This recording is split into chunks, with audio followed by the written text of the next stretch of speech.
Hola y bienvenidos a Lechuza de Atenea, el canal de historia. Estamos en el especial de Halloween. Aquí presentando a mis colaboradores Arigabi, el ratoncito de biblioteca y el señor Rick Hart. Y el día de hoy el tema es la brujería. Halloween, brujería. Y vamos empezando así rápido con un pequeño texto que dice así. Brujos y brujas se reunían en la noche, generalmente en lugares solitarios, en los campos, en los montes. Unas veces llegaban volando, tras haberse untado en el cuerpo con ungüentos, cabalgando sobre bastones o mangos de escoba. Otras veces montando en animales o transformados en animales ellos mismos. Los que acudían a la reunión por primera vez tenían que renunciar a la fe cristiana, profanar los sacramentos y rendir homenaje al demonio. Presente en forma humana, o más a menudo en forma animal o semi-animal. Seguían a continuación banquetes, danzas y orgías. Antes de volver, cada uno a su casa, brujas y brujos recibían ungüentos maléficos elaborados con grasa de niños y otros ingredientes. Estos son los elementos fundamentales que figuran en la mayor parte de las descripciones del aquelarre. Carlo Ginzburg. Bueno, y así empezamos. La brujería. ¿Qué es la brujería? No, untarte con esos aceites de niños. ¿A qué olías a bebé? Olías a bebé. El aceite para bebé, actualmente, son los ungüentos que se usan para la brujería moderna. Ya se sofisticaron. Bueno, ahora empecemos un poco de historia. Ok. Bueno, antes de entrar en historia, pues habría que ver qué es la brujería, ¿no? Bueno, así es. Bueno, yo comenzaría diciendo que la brujería como tal es una tergiversación, una reinterpretación de lo que viene siendo la magia en la Edad Media, es decir, ya desde el siglo XI más o menos. Era habitual tener un pensamiento mágico, más afín a lo que se diría la filosofía oculta, como le llamaría Agripa, uno de los grandes magos de la Edad Media. Pues podríamos empezar a hablar de la magia desde una perspectiva del deseo del hombre de controlar la naturaleza o de dar como un sentido místico a la propia naturaleza, y que de hecho las primeras religiones y el sacerdocio como tal inician siendo eso, ¿no? Rituales mágicos para tratar de controlar y tener un entendimiento con lo natural, que posteriormente, bueno, pues ya irá modificándose conforme los dioses también se modifican, y posteriormente, bueno, cuando llegamos al cristianismo, pues el sacerdocio queda hacia Dios, pero surge como el antagónico, que sería el demonio, ¿no? Y a partir de ahí es donde empezamos a ver esa figura de la aquelarre y de todas estas cosas que tenemos como muy en el imaginario colectivo de la magia, la brujería, el ocultismo. Eso solamente hablando del lado occidental, porque ya yo que pues estudiado un poco lo que es vudú, dista muy diferente la visión que se hay de parte de estas, lo que hoy conocemos pues como el vudú, santería, palo mayonte, cosas así. Son muy diferentes también la visión. Claro que sí, la religión occidental tuvo mucho que ver, la idea de que pues, estas religiones pues ya no son originales, vaya, ya no existe tal cual una religión original de lo que es el vudú, que una vez que llegan al Nuevo Mundo, recordemos que fueron esclavos y traerlos aquí, empaparse de lo que ya había, modificaciones, hay que podemos decir como, ¿cómo decirlo? Toman lo que ven a tratar de adecuarlo a lo que ya tenían. El vudú más puro, por decirlo así, lo encontramos en Haití, no es como la mayoría piensa que en Luisiana, en Estados Unidos. Jesús, de la definición de magia, que en general el ser humano, desde los inicios de la prehistoria se puede decir, ha tenido esta visión sintética de la realidad, es decir que si yo estoy en contacto con una nueva civilización, agrego algo de esa nueva civilización a mis creencias. Ahí está la influencia de ambas partes. Por eso este asunto como mencionas, el vudú es una mezcla entre lo que viene siendo las religiones africanas con las propias de Haití, que ya sería acá en el Caribe, con el agregado cristiano, que sería con los ángeles, la introducción de Jesús. tenemos este asunto de cómo es que se empezaron a juntar los brujos en esto que le llaman la noche de la aquelarre, dependiendo de diferentes autores. La magia, o principalmente, o la brujería, comúnmente se suele tomar desde la perspectiva occidental, cristiana. Desde ahí podemos partir para dar una definición de qué es la brujería, antes de mencionar las diferentes variedades de lo que serían las prácticas mágicas, ya sea en el ámbito vudú, o puede ser magia china, o de cualquier otra cultura. La brujería es el conjunto de creencias, conocimientos prácticos y actividades atribuidos a ciertas personas llamadas brujas. Existe también la forma masculina, brujos, aunque es menos frecuente, que están supuestamente dotadas de ciertas habilidades mágicas. La creencia de la brujería es común en numerosas culturas desde la más remota antigüedad. Las interpretaciones del fenómeno varían significativamente de una cultura a otra. Y ya se desglosa todas las actividades, chicos, si los quieren buscar, está en Wikipedia. Fácil, sencillo, al grano. El brujo, la bruja, el mago, el chamán, el nahual, por ejemplo, aquí en México, que tenemos también esas distinciones, o ya hablábamos del vudú, o no sé, incluso, por ejemplo, los sacerdocios tipo, no sé, mitraico, hermético, todo este rollo. A ver, señor Ricardo, que nos puede ahí iluminar un poco, usted que es versado en esos rollos. Efectivo, en esos términos. Y ya sea una magia sacerdotal, aquí está entonces el sacerdote, el obispo, como un practicante primigenio de lo que sería la magia. ¿Y cuál es la finalidad de la magia en ese sentido? También hay que recalcar qué es lo que se busca con el ámbito de la magia. Es adquirir los favores o tratar de dominar la naturaleza, como bien mencionaste hace un momento. Es decir, la magia prácticamente es esa dominación de la naturaleza por diferentes medios. Y así pues, estas diferentes categorizaciones del mago, el brujo, el chamán, el alquimista, son diferentes formas de lograr esa influencia, ese favor de lo sobrenatural. Porque aquí pues en México, como mencionas, es muy diferente, porque tenemos lo que son chamanes, lo que son nahuales, los que son santeros, los que hacen limpias, ¿cómo le podríamos decir a eso? No sé, pero pues es muy diferente, porque es menos común, como dice Richard, es menos común utilizar el término de brujo, o sea, de manera masculina, bruja.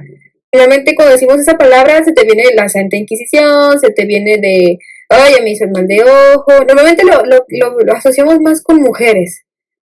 ¿Por qué, Richard? ¿Tienes alguna respuesta a esto? Porque yo lo he visto y, no sé, tal vez tomándolo desde la época medieval, vaya, que es cuando empieza hasta el famoso refrán que decimos de casa de brujas. No sé si se deba a las creencias. Recordemos que la religión ha sido un poco cruel, por así decirlo, pero pues son hombres de época. Así es, de hecho, el emplear a la mujer, sí, o ver como mujer el mal de la brujería, es transcribible hacia más concretamente el siglo XV, con se puede decir, autor de la época, si tengo aquí apuntado el nombre.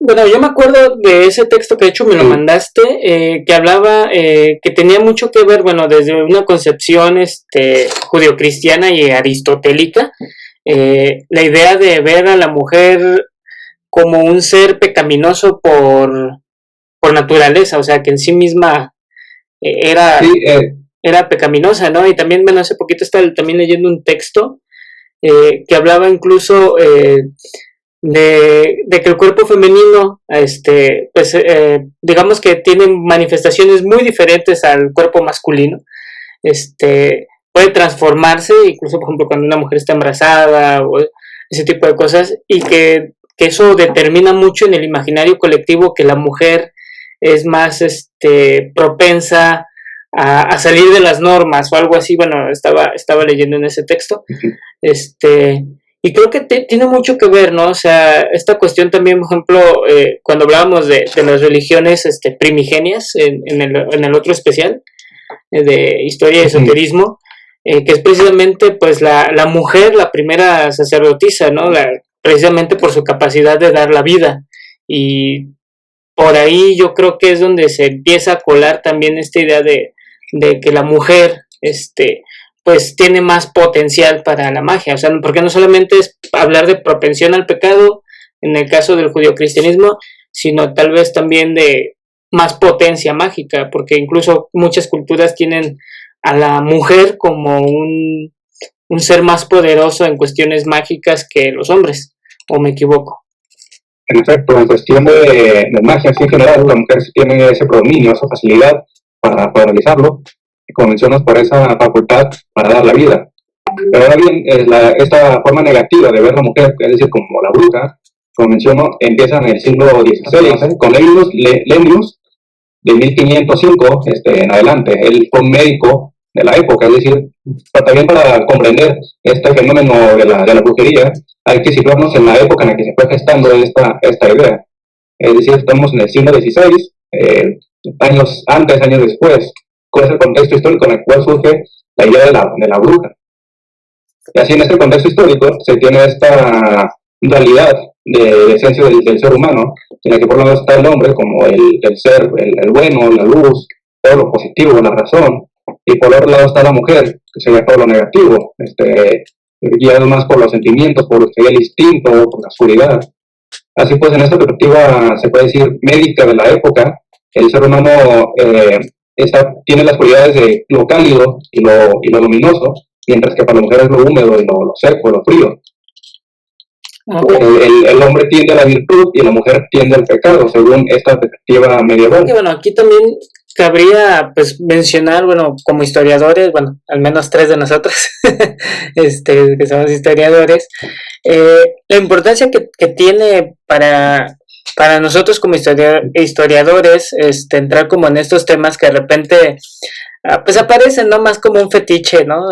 Tipo, mira las curiosidades de la brujería, pero que en realidad, pues, yo considero que tienen como cierta importancia, por ejemplo, para entender la mentalidad de una época y cómo se marca incluso en la vida cotidiana.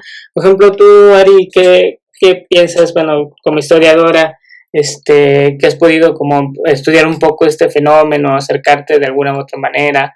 Pues tienen muchas cosas en común, como la menciona Daniel y Ricardo, tanto en Occidente como en Europa, de ciertas similitudes en el caso de cómo tratan a una mujer a diferencia de un hombre. Incluso cuando estaba leyendo por las preguntas que nos habían mandado, me dio curiosidad lo que preguntaban acerca de las brujas de Salem. De eso se ha escrito bastantes cosas y muchas similitudes entre diversos autores. Incluso me metí a ver al canal de History Channel o el de National, que a veces hacen esa clase de búsqueda de información, y todos llegan al común denominador que a la mujer, por a veces ser demasiado sentimental o demasiado para la época muy diferente, en el caso de la ser extrovertida, la tachaban de que haría algo más como demoníaco, si lo quieres ver de alguna manera, que influenciaba en su forma de ser. Y cuando era un hombre, creían que más bien quien lo influenciaba era otra persona y no precisamente un ser demoníaco, culpaban a una tercera persona de cierta manera. Y pues ves la forma en la que lo vean, incluso de los noveles que estaban también comentando. Leí, no sé si fue ayer o antier, en un apartado de Milenio, donde hablaban acerca de varias leyendas y de varias cuestiones históricas de donde podían provenir el origen, digamos, de cierta manera, de los noveles, y hablaban de Tlaxcala, pero realmente no sé si es la información completa lo que ellos tenían, porque no tenían la fuente de donde sacaron la información, por así decirlo, y decían que eso influenciaba mucho de que tanto Tampico, Tlaxcala y ciertas partes de Veracruz no sean afectadas por las tormentas, y que eso supuestamente les ayudaba, pero realmente no dicen la fuente que nos pueda decir, esto es lo que nos hace pensar, o esta es la información que nos hace, se me fue la palabra, como creo. Son los ovnis. No, hay algunos lugares de esto, en Ciudad Madero dicen que son ovnis los que los cuidan, pero eso es otra muy diferente a lo que estamos hablando ahorita. No hay que salirnos porque luego me vuelve se me da la idea, pues. Oye, a lo que quiero llegar es que si se fijan, todos los son influenciados. ¿Dónde? No sé si Ricardo sepa algo de lo de los nahuales de Tlaxcala o algo parecido. Realmente lo que serían los nahuales no desconozco todo lo que tenga que ver. Yo me enfoqué más en lo que sería el origen de la brujería en Occidente. Pues marco estos autores, esto en este periodo histórico, del siglo XIII al siglo XVI más o menos. No, pues fíjate que, por ejemplo, ahorita que mencionas los nahuales, que también me acordé de los, ¿qué es? Skinwalker. Los Skinwalker. O sea, que aparentemente, bueno, normalmente lo tenemos como un fenómeno aquí muy mexicano. ¿Los cambiapieles ya son o qué son? Los Skinwalker sí son como cambiapieles. Que de hecho es una tradición de los indígenas de Estados Unidos. No recuerdo bien qué tribus manejan al Skinwalker, porque realmente creo que sí estaría muy mal nombrar alguna tribu y que no sea, ¿verdad? Pero me puse a ver hace poquito que esta idea del ser humano cambiando de forma a animales y por el estilo es como una especie de fantasía o realidad, porque abro ahí la posibilidad. Nunca he conocido un nahual, espero no conocerlo, pero bueno, que el ser humano tiene, o sea, en todo el mundo, o sea, no sé hasta qué punto, bueno, por ejemplo, como historiador, pues yo podría decir que lo podemos meter dentro de ese simbolismo, ¿no? Del ser humano queriendo imitar algunas cualidades del animal, pero que se ha traspasado de tal manera nuestra cultura que para nosotros, incluso para mucha gente, no es como, no, es que el símbolo de que se convirtió en coyote significa, no, para ellos se convirtió en coyote y hazle como quieras. Yo vi un hombre convertirse en coyote y que de repente es lo mismo que pasa con las brujas, y desgraciadamente pues le ha costado la vida a muchas lechuzas, condolencias a todas las lechuzas, pero que mucha gente, o sea, tiene esa idea de que, o sea, la bruja no se convierte en lechuza para simbolizar esto, no, la lechuza es la bruja, y esa parte también de repente, pues a uno como historiador lo deja patinando, porque la pregunta es, ¿en qué momento empezamos a convertir el símbolo en realidad, o si la realidad se transforma así y nosotros lo entendemos como símbolo al momento en que empezamos a decir, no, pues somos más civilizados, menos supersticiosos? Porque creo que eso también jugó un papel muy importante, o en los primeros historiadores, tipo Michelet, que empezaban a tocar este tema de la brujería, donde el reclamo es que la Inquisición o Salem son fruto de la superstición y nosotros como hombres de razón tenemos que erradicar todo esto, ¿no? Pero que, o sea, hablabas, por ejemplo, del origen de la brujería o del estereotipo de bruja que entendemos ahora, que data del siglo XIII, y cómo sobrevive hasta el siglo XXI, o sea, que no es algo que realmente hayamos desterrado nosotros, que sigue siendo parte de nuestro imaginario colectivo y que aún pintamos a las brujas con escobas, calderos y haciendo aquelarres. Y es por la misma forma que se transmite la cultura, es decir, como se van transmitiendo estas historias, estas leyendas. No es que antes del siglo XIII no existiera la magia, al contrario, la perspectiva del ser humano en la Edad Media, en la Antigüedad, era un punto de vista mágico, se puede decir, mágico religioso, en el que no estaban separados ambos ámbitos. Es decir, para el hombre, se puede decir, antiguo, es tan real la magia como la existencia de los dioses, no pueden separarse ambos fenómenos. Así pues, este asunto de que si un nahual o una bruja o un hechicero cualquiera haga cualquier cosa sobrenatural, convertirse en un animal, volar, o influenciar a otra persona para que haga algo en específico, eso para las personas de la época, en su contexto, así era. Y esta es la cuestión aquí de la magia existe o no, hasta qué punto es descartable este punto de vista de la realidad. Sí, porque de hecho una de las preguntas que nos dejaron, de hecho me la dejó mi amigo Jair Carranza, le mando un saludo.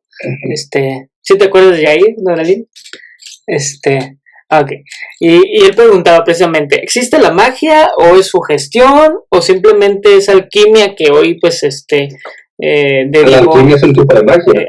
Porque la alquimia la relacionamos con magia, pero que incluso hoy pues la mayoría de hombres modernos pues entendemos a la química, bueno, a la alquimia como un preámbulo de la química, ¿no? Un preámbulo de la química porque se quitó ese punto de vista mágico, no se comprendió el punto de vista mágico que se le daba, y entonces se puede decir que la química es una alquimia atea. Yo supongo que la respuesta, no respuestas ni correctas ni incorrectas. Si le preguntas a alguien que se dedica a, no sé, una vidente, tú le preguntas que si es verdad o no, ella te va a decir, pues yo tengo un don.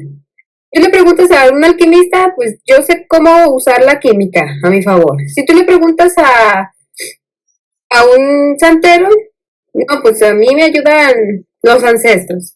Yo pienso que depende mucho de a quién le estás preguntando si es verdad o no lo que da. Si a mí me preguntan, ¿he tenido encuentros con cosas paranormales? Claro que sí.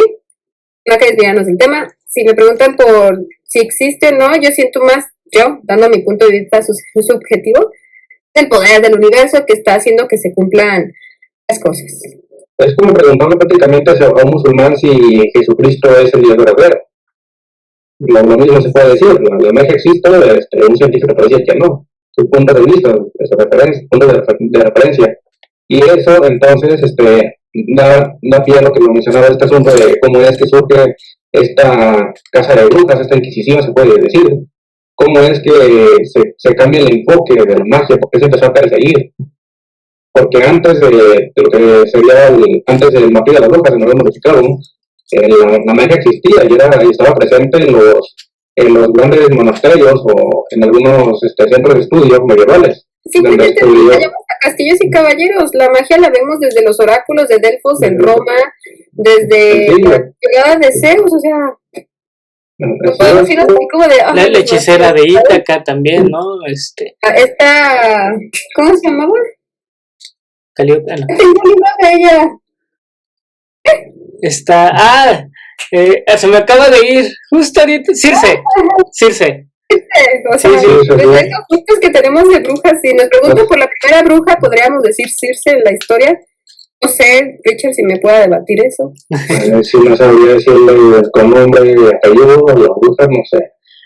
En general, la bruja que encontramos. Y ya que hemos definido si Ana Bolena se considera la primera bruja. El primer practicante de magia puede ser que sí fue una mujer. Por lo que mencionaba hace un momento con Jesús, el sacerdocio empezó con la mujer, en ese sentido. Y el sacerdocio es un tipo de especialización de la magia. Es buscar las influencias celestes, las influencias divinas, o lo que viene siendo el favor de los dioses. Entonces, la magia está presente desde el origen de la humanidad, se puede decir. Sí, nos viene acompañando desde los albores. Pero acá, aparte, interesante y que yo creo es la que más genera morbo, honestamente, cuando hablamos pues ya de lo que es, volvemos, ¿no? Un poco a la Edad Media, a la bruja que pacta con el diablo, ¿no? Y la bruja que va a ser perseguida la que besa el trasero de los gatos. Ajá, que besa los traseros de los gatos y hace mil y un cosas, ¿no? Y acá es como el tema que yo sé que mucha gente, y de hecho lo preguntaron bastante, muchos preguntaban, bueno, oye, ¿y dónde ejecutaron más brujas? ¿Cuántas brujas, por ejemplo, se ejecutaron aquí en México? Que, pues, bueno, fue una respuesta que realmente no encontré así un número exacto. O por ejemplo, una que nos decía que si conocíamos de nombres de mujeres enjuiciadas en Salem y algo de su historia. Y creo que de repente es hacia donde más nos corremos cuando hablamos de brujería, sobre todo ya en lo que es el siglo XIV, XV, XVI, o sea, aparte del XVII. De hecho, Salem ya es 1600 y algo, ¿no? Sí, y 1640 más. De hecho, Salem prácticamente fue la última casa de brujas, el último referente. Así pues, yéndonos al inicio de la noche de la que larguen, estamos ya menciono en el siglo XIII, en el siglo XIV, mejor dicho, con esta viene siendo la gestación de lo que sería la magia del Renacimiento, con Pipa de Mirandola, con Ficino, con Agripa, y con el Fausto. Es un referente de lo que viene siendo el brujo archimado más infame de Fausto, de ahí viene la leyenda y posteriormente la gran obra de Goethe, el mismo título. Ariana, que es la que está más callada. Porque bueno, yo sé que muchos que van a estar viendo este especial quieren saber sobre Salem, que es como el tema con más morbo. Y yo sé que a ti te gusta ese tema. Bueno, realmente, fíjate, cuando me empezó a leer esto, no sé realmente por qué le dieron tanto morbo y demás, si hablan mucho acerca de la cacería por culpa del puritanismo, porque básicamente es eso lo que pasó en Salem, Massachusetts, porque fue en una localidad que era muy puritanos, empieza a haber ciertos cambios y precisamente son mujeres las que lo inician, pero no mujeres propias del pueblo, es gente que llega ahí para hacer su vida. Habla principalmente de una familia de un sacerdote. En este momento soy malísima para los nombres, la verdad, pero habla de un párroco que llega con sus hijas, llega con una sobrina y llega con alguien, no recuerdo si la llaman como Nana o Marillaves. Esa persona se llama, si me le cambio el nombre, perdón, se llama Tibuca o Tibura o algo así se llama. Es una mujer de tez negra y que en sus rituales hacía algo así como budismo y que le alcanzan a ver las niñas porque se iba al bosque cercano a hacerlo y ellas empiezan a hacer ciertas costumbres que alcanza a ver la gente del pueblo y como las ven bailando desnudas y es algo que no se acostumbra ahí, las tachan de que están poseídas por el maligno y empiezan a ser juzgadas. Empiezan a hablar sobre esto, luego para salvarse de cierta manera le echan la culpa a la mujer esta que los está cuidando.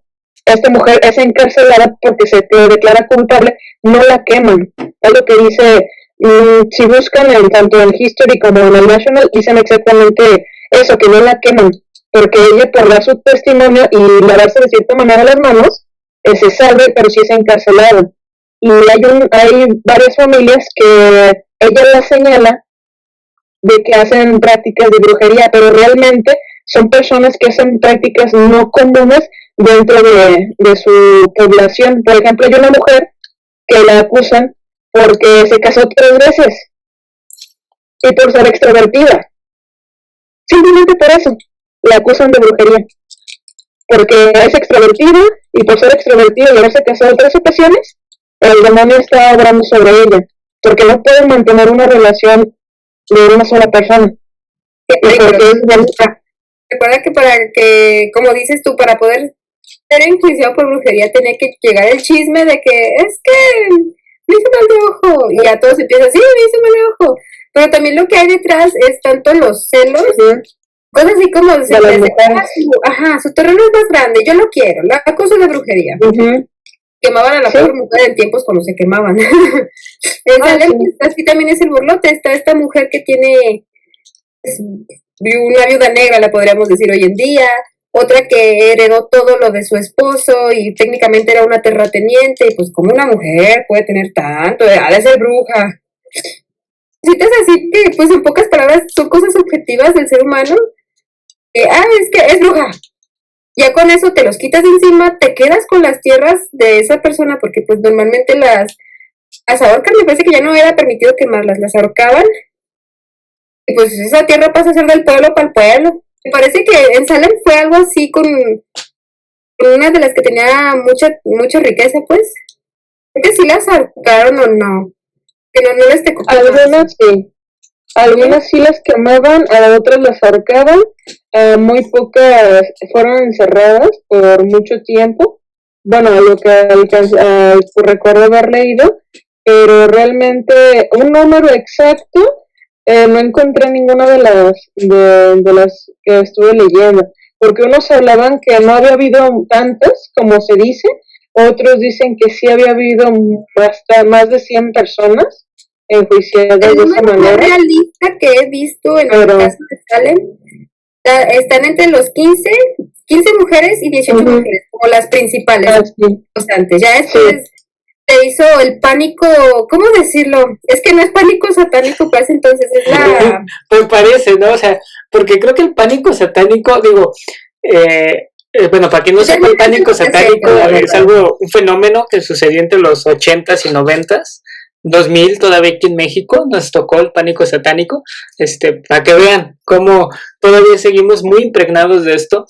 Pánico satánico donde prácticamente, bueno, Pokémon era del diablo, Goku era del diablo, jugar Calabozos y Dragones era del diablo, en fin.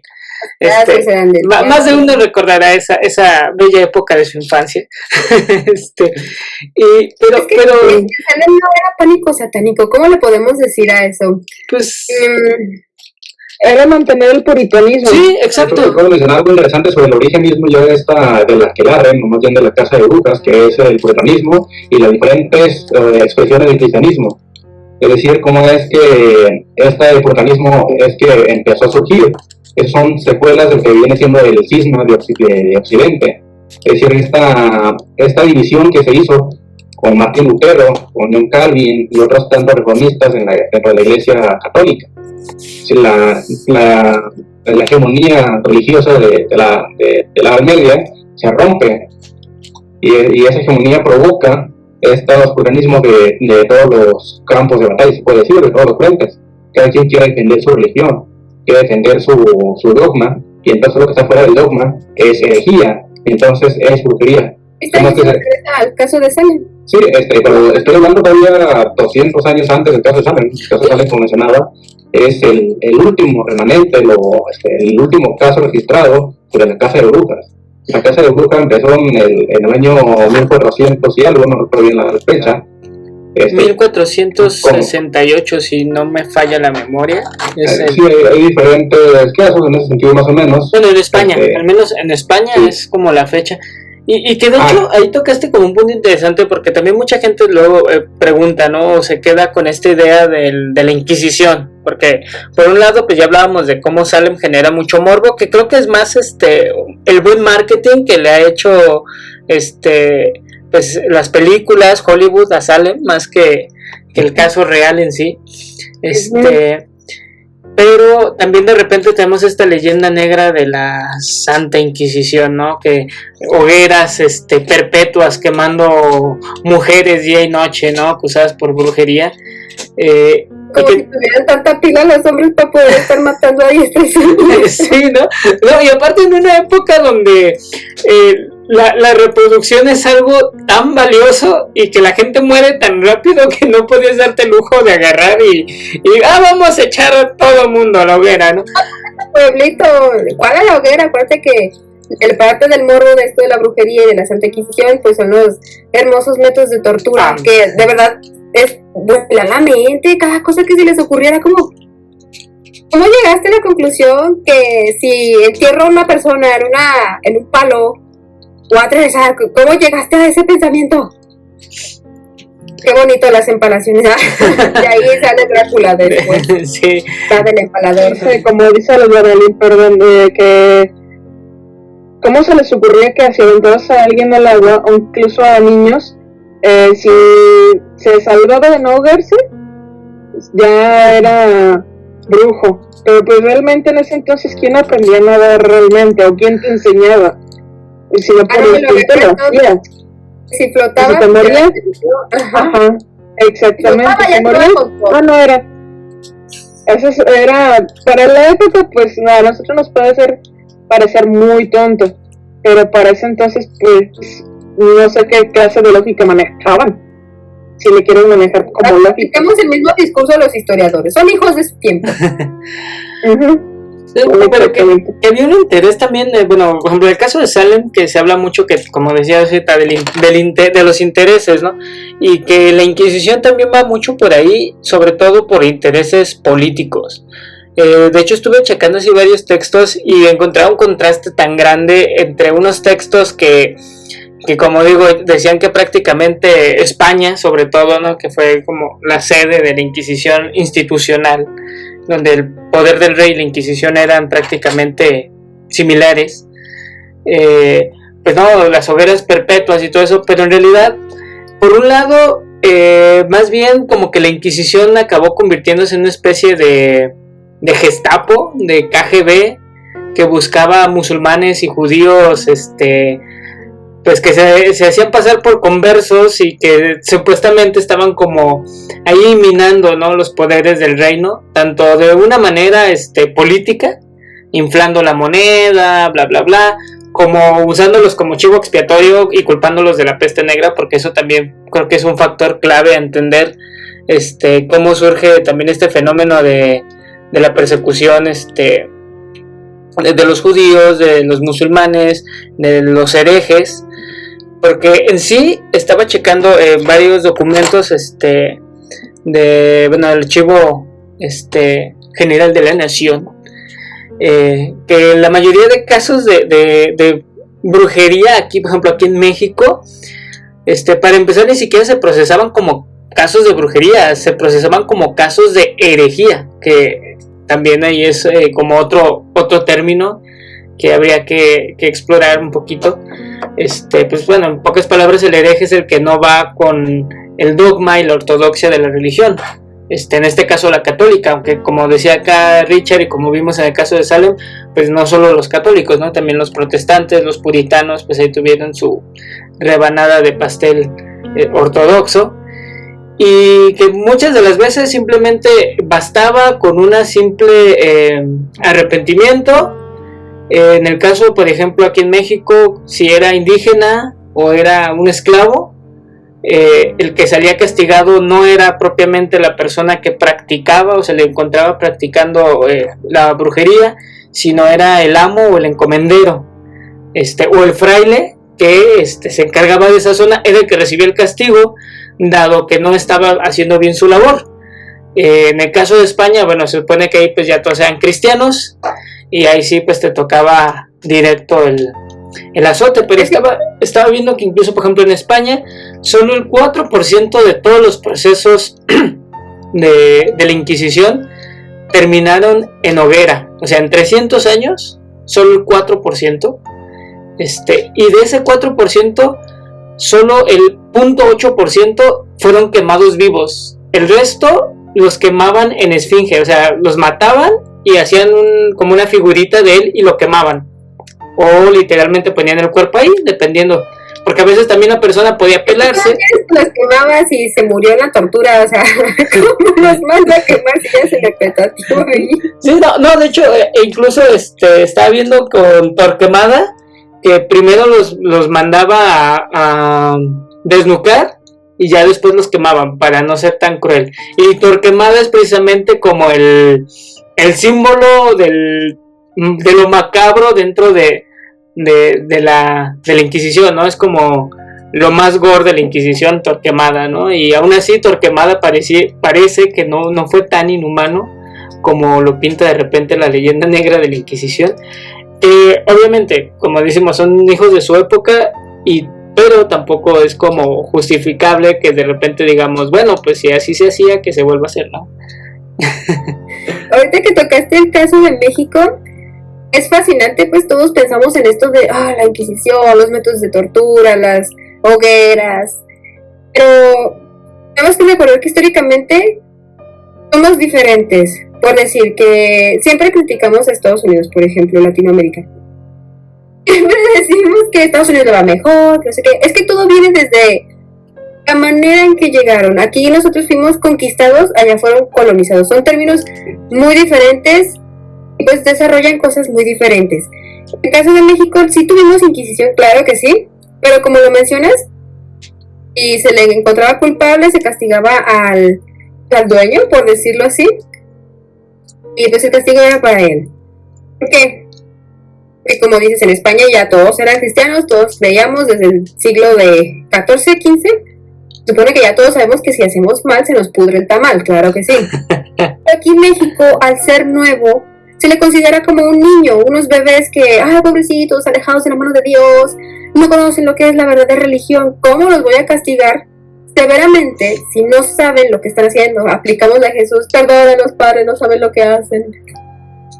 Así que los castigos, sí hubo uno que otra muerte, los dedos de mi mano, se puede decir. No puedo decir exactamente un número. Sí hubo juicios y los castigos eran azotes cuando mucho, o se les privaba de algo. Se les desterraba también. Pues vivir sin amo es sentencia de muerte técnicamente. ¿Quién te quiere? Sí, porque también estaba mucho el destierro, sobre todo con la persecución de la herejía, que simplemente agarraban y decían, bueno, pues vete de los reinos de España, y te subían a una galera, y te mandaban a remando dentro de la galera, pues podías acabar en China, en Japón, en Holanda, en Inglaterra. El punto es que ya no dieras lacta en el reino, porque esa también era otra cuestión, y que la Inquisición va incluso a tomarse más en serio, por ejemplo, la cuestión de prohibir libros que la cuestión de quemar brujas, como tenemos así como de repente el concilio de Letrán, ¿no? ¿Cuál es? Concilio de... Sí, de Letrán.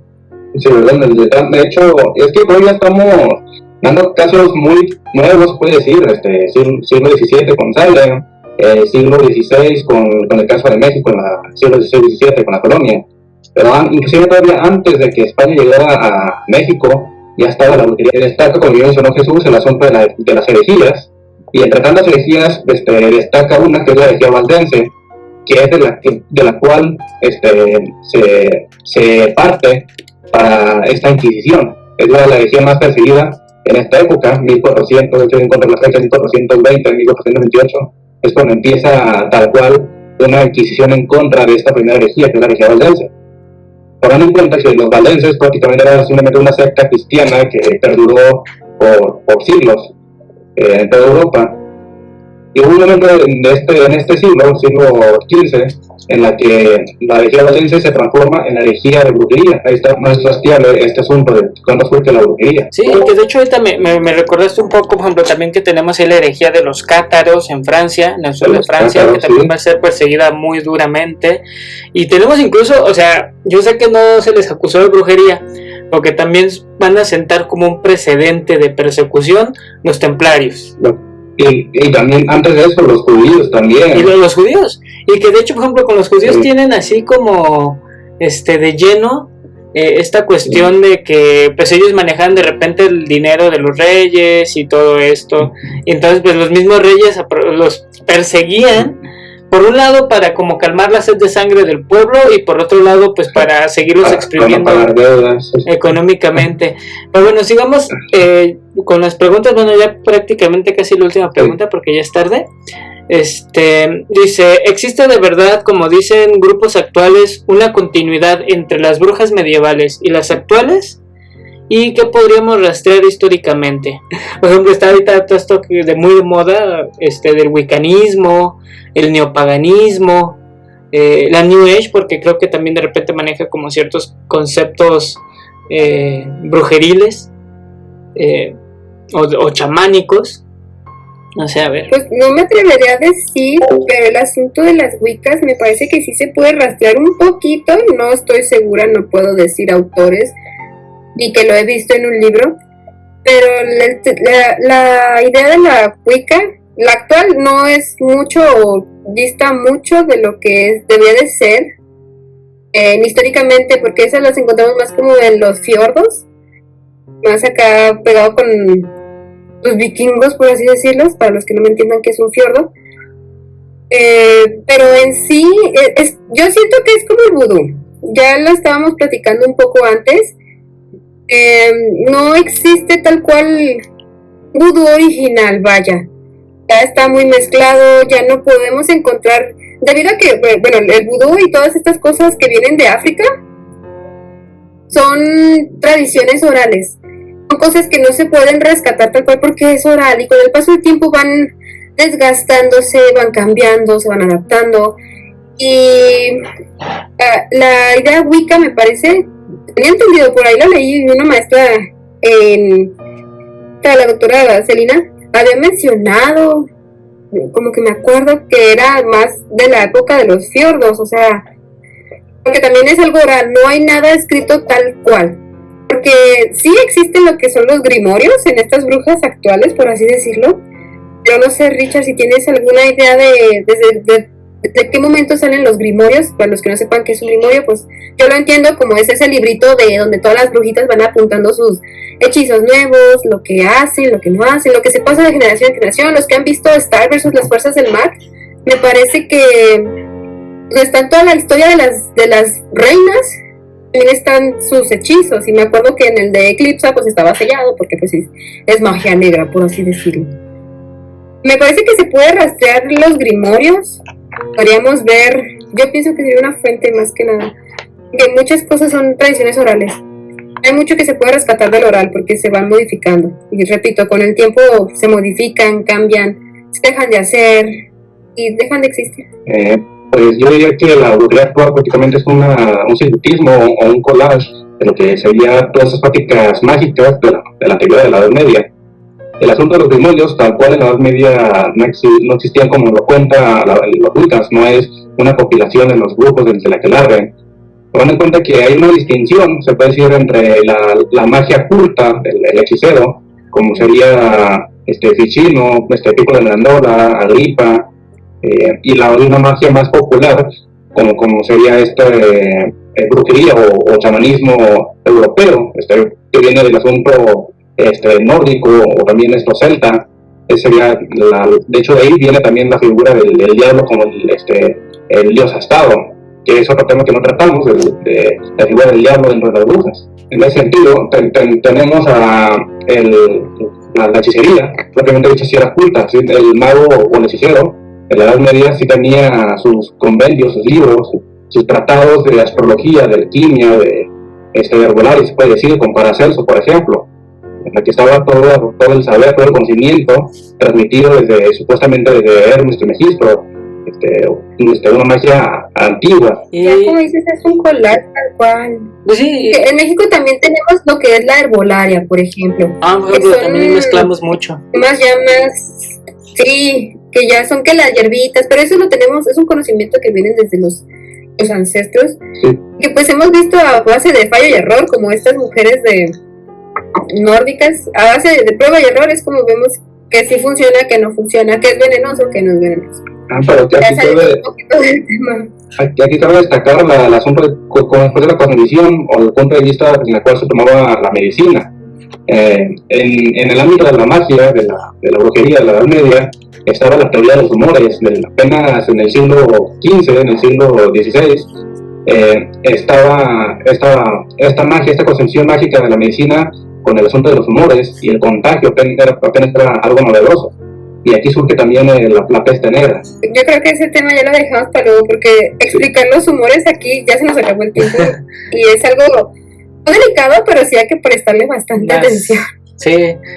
Y todavía no hablamos casi nada sobre el diablo. Que más bien el diablo podría quedar para otro especial de Halloween. Creo que es muy es que son temas muy extensos, ¿no? O sea, por ejemplo, podríamos hablar largo y tendido, ya investigando así con tiempo, de la aquelarre. Podríamos hablar largo y tendido del diablo, del horror, del terror, no sé. Hay mil y un temas. Pensamiento colectivo de la bruja me va a llevar. Ajá, o sea, creo que este tema da para mucho, pero pues el tiempo es poco. Ya para ir así como cerrando, pues alguna pequeña así como reflexión o cierre que pueda dar cada uno del tema. Lean mucho, no se besen en las series. Ojo, dije series, no documentales. Lean mucho. Y aún algunos documentales, hay que cuestionar también luego los documentales, porque últimamente están sacando documentales muy manipulados. Como dice, ni siquiera mandan las fuentes. Es como, ok, ¿y cómo me demuestras que lo que me exhibiste es históricamente lo más acertado posible? Que no puedo decir correcto, porque pues, las visiones son diferentes de cada quien que la cuenta. Por cierto, les voy a dejar links a varios libros que estuvimos leyendo o tratando de leer, porque bueno, entre trabajo, escuela y los pendientes personales sí cuesta trabajo leer tanto, informarse súper bien, pero les voy a dejar las fuentes para que no digan, estos nada más hablan por hablar. También cuesta. Aparte. Bueno, pues les voy a dejar los gratis que encontramos, los PDFs gratis. ¿Hay algo que quieras agregar? Como dijo Marilyn, que hay que leer, y sobre todo lo de los documentales, últimamente sí he visto que lo sacan como pan caliente, y pues realmente nada más es como llenar espacios de, sí es un documental y órale, chúpatelo, y las fuentes, y te voy a salir, vas a las audios, exactamente. Pero más que nada, si quieren estudiar un poquito más sobre el tema que estuvimos platicando nosotros cuatro, que no solamente digan que quieren leer por documentar, si lo quieren hacer por modo, se van a también a documentar sin querer, la verdad, y se van a quitar ciertas ideas erróneas, como lo de Salem, que lo han pintado tanto en cine como en otros lados diferentes, lo de la Inquisición que también lo han pintado en la escuela, ¿vale? En lo que el borlote empezó por un mitote bien X que se pudo haber evitado. Exactamente, o de la Inquisición incluso, que a les han hablado diferente, y pues realmente leer sobre ella no les va a hacer nada, simplemente aprender de lo que quieran, incluso de la historia del Halloween en sí. Ese también sería un tema muy muy bueno. ¿Cómo es que, por ejemplo, Estados Unidos, de perseguir brujas, ahora Halloween es una de sus celebraciones preferidas? Porque realmente es muy amada en Estados Unidos Halloween. A ver, señor Richard, unas palabras para cerrar. Pues para cerrar prácticamente, pues hay muchas perspectivas de lo que era la magia en esa época en la que surge. Y se deben de comentarse, pues, tener un punto de vista, ahora sí, hermenéutico de la situación. Ponerse en los zapatos, en el lugar del ser humano en esa época, porque es que reaccionaron de diferentes maneras. Porque no piensan como pensamos hoy en día. Para nosotros es una barbarie que mataran gatitos, y sin gatitos pues se desarrolló la peste negra, pero para ellos era lo más común y corriente del mundo. Pues sí, sobre todo aprender a leer, como dicen, los contextos, entenderlos, no juzgar, sino comprender el por qué se pensaba, se actuaba de una manera. Y pues bueno, ahí les vamos a dejar lecturas. Yo les recomiendo así muy de antemano, como historiador, Carlo Ginzburg, que es un historiador que trabaja muy bien el cómo se forma el pensamiento en torno a la brujería. Igual Richard me va a pasar más autores y cosas por el estilo. Y para los que les gusta el morbo de Salem, porque yo sé que muchos van a decir, ay no, me dejaron picado y quiero saber casos más reales, les voy a recomendar en Instagram, sigan a Mujeres con Historia, que subió una serie de posts de casos muy específicos de Salem. Creo que fueron 5 o 6 los que ella subió, y muy detallados. O sea, realmente si alguien quiere ya meterse de lleno en ese tema y no sabe por dónde empezar a buscar, bueno, ahí les recomiendo ese Instagram, y pues ya incluso ella les puede recomendar libros sobre Salem. También nosotros dejaremos un libro sobre Salem que me pasó aquí Arigabi, pero no sé qué tanto le gusta el chisme, pero a él le encanta todo este rollo del esoterismo, y que también un día puede hablarnos del Fausto, que es su tema de tesis. Ok, ahora sí me despido. Eso es todo por hoy. Nos vemos en la próxima aquí en Lechuza de Atenea.